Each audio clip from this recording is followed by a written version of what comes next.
vaccinated, clean air, clean fuel, because every breath counts. Thank you very much. I would like to tell the public that cough syrups are not recommended to treat pneumonia. For every child who has cough, it is recommended that they seek medical attention. Why we do not advise them to use cough syrups is basically because most of the cough syrups have cough suppressants, and in the event that the child has chest congestion, it will worsen the situation and it can even lead to death. So because of that, we kindly ask everyone with a child who has a cough to seek medical attention and make sure they are getting the right treatment for the cough. So one of the most important ways we are talking about prevention of pneumonia is to ensure that we are having good personal hygiene and also hygiene amongst the healthcare workers by simply hand washing, so that we can prevent the transmission of the bacteria from one person to the other. We are also talking about exclusive breastfeeding of our babies for 6 months, because we know that in the breast milk there are a lot of antibodies that the baby gets from the mother, and therefore we are encouraging our mothers out there to ensure that their babies are breastfed exclusively for 6 months, so that we can minimize the occurrence of these respiratory infections. We are also talking about vaccination. We have a number of immunization vaccines that have been produced to enable us to combat pneumonia.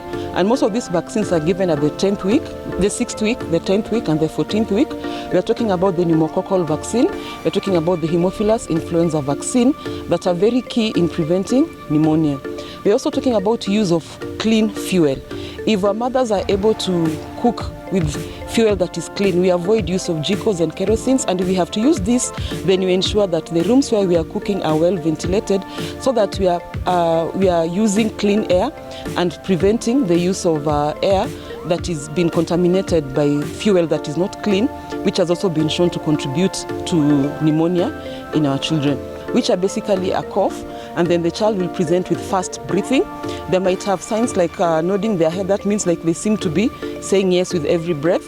Or you notice that they are having difficulties in breathing, which is noted by every time they take a breath, you realize that the space just below the ribs tends to go very deep in and come out, or they seem to be hungering for breath.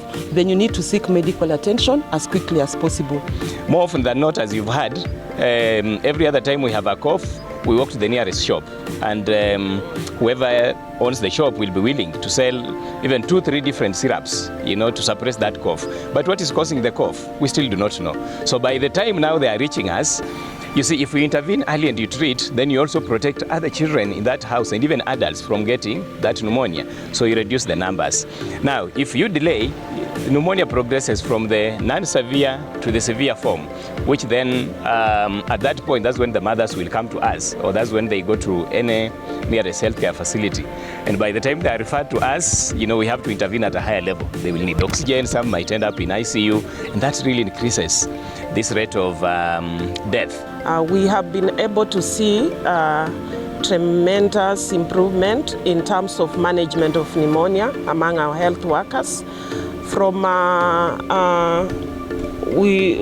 when we look at our data as at this month, in appropriate treatment, just identification of pneumonia and providing treatment, we are at 95%.